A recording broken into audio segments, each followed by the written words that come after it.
Kasuway na mo nakadawat mo email gikan sa Meta o niya nga na ko na problema imong Facebook account nga i-restrict ko na nila ay kumpiyansa kay nabiktima sa guwana sa una ug daghang nang nabiktima na para ni sa katong mga makadawat og email nga gikan kuno sa Meta nga na ko na violation sa ilang post.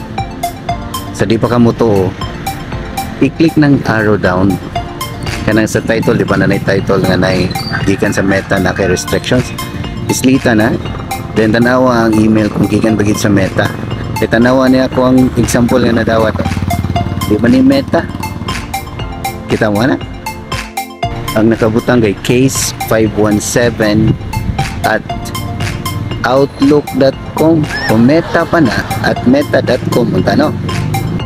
Pero ba kayo sila gingon, we have received several reports nga nalagi kay violations. Then sa ubos na nanay button nga request review, ayaw ginagslita kay phishing ni or kuhaan imong information. Gani pwede ma-hack ang imong Facebook mismo. So ayaw mo pa biktima guys, ingat mo pirmi.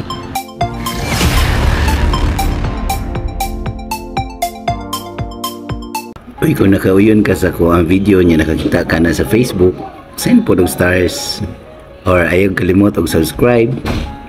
Imong subscription dako kanang tabang para nako. Kung na kay mga pangutana or na kay ganani content, just reach out. Daghang salamat.